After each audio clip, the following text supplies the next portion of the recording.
How Anthony Joshua destroys Tyson Fury. Now this is just a perspective. So let's define boxing in 3 distance points: the long range, mid range, and in the pocket. So I believe Tyson Fury probably wins at long range. I believe Tyson Fury may win in the pocket, but perhaps AJ has an advantage at mid range. At mid range, AJ can do some serious damage. And at mid-range, Tyson Fury will either hold, or he'll try and move out the way, or he will try and shorten the distance to create the pocket distance.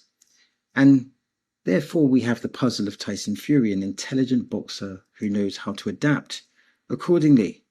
Now remember, AJ has a good jab. Perhaps Tyson Fury has a great jab. But AJ still needs to jab to close the distance. He will need counter jabs and feints to be successful in this area. I remember when Lennox Lewis fought Frank Bruno. Frank Bruno was very effective with the jab, even though Lennox Lewis is considered to have one of the best jabs in boxing history. So the jab will be essential, but it will be hard for AJ to win at that distance. Now, Tyson Fury, as I stated, will probably hold on the inside. And here, he will need to adapt what I call the Evander Holyfield philosophy. What is the Evander Holyfield philosophy? Well, when a fighter tries to hold you, what you do is you put your hands on your chest. That means the opponent can't grab your arms. And when they're trying to grab your arms, then you can go to the body. That's the first phase.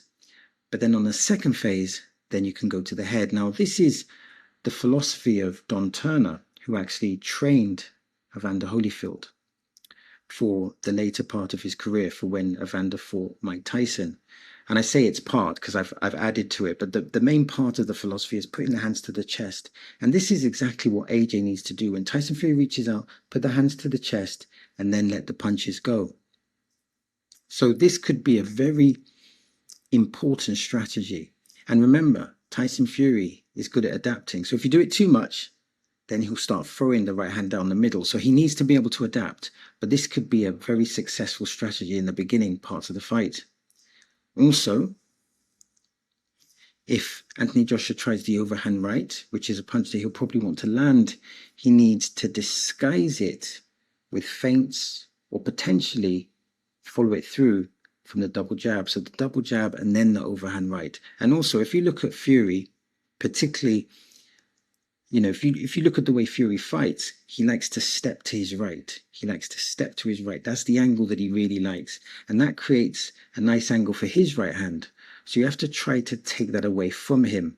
So you need to either cut off the ring or you need to reposition yourself so he can't take that right angle. And therefore you can create the angle that you want. But it's important that with a fighter like Tyson Fury, I think there's a few things. You need the jab to the body. You need the feint, perhaps the left hook feint, because you can't just throw that overhand right, because Tyson Fury will just make you miss all the time. So you need to set punches up intelligently. Now going back to the jab, I think AJ will need the jab to the chest. Why? I think the jab to the chest will be important because what it does, a jab to the chest will interrupt your breathing. And this can set up other punches and it can actually negate head movement. For a reference point, when Evander Holyfield fought Lennox Lewis in the second fight, he used the jab to the chest. And he needs to vary it, the jab to the chest, the jab to the head, and also the jab to the right shoulder.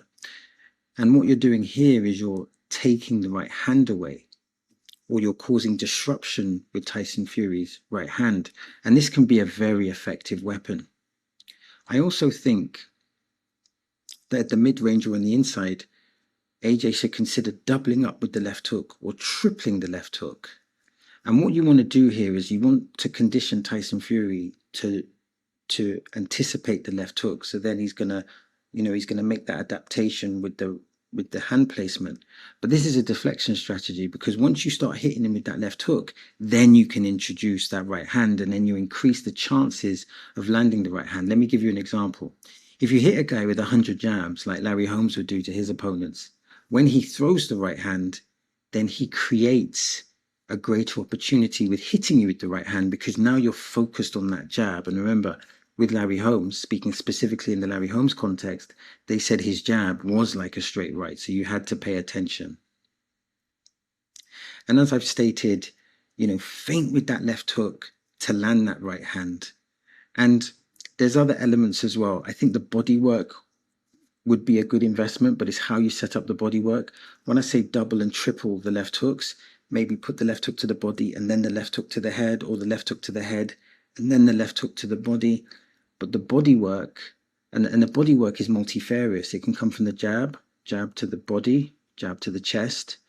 But then when you're on the inside, you can start with the body to then set up the head shots. But it's not just about body work, it's about effective body work. So that is my perspective. So I've just added some questions because I think it deepens the analysis. So the question 1 is, can Joshua control the mid-range? Well, I think he has to be effective in the mid-range, and I think that is his range. But he also has to be effective on the outside and in the pocket. So the mid-range is where historically he can do a lot of damage, but if he doesn't control the mid-range and he doesn't control the outside range and he doesn't control the pocket, it's nearly impossible for him to win this fight. But I think that he needs to be competing at all ranges, but I think the mid-range is where he can have a lot of success. He could potentially have a lot of success in the pocket, but he needs to be careful, because what Tyson Fury does, he shortens up his punches a little bit like Riddick Bowe, and he's really effective on the inside. And then the second question is, how effective is the chest jab? Many people are advocates of the chest jab. Andre Ward used to throw the jab to the chest. Matter of fact, Carl Froch admitted that when he fought Andre Ward, he was hurt with some of the chest jabs. George Foreman was a big advocate for the chest jab.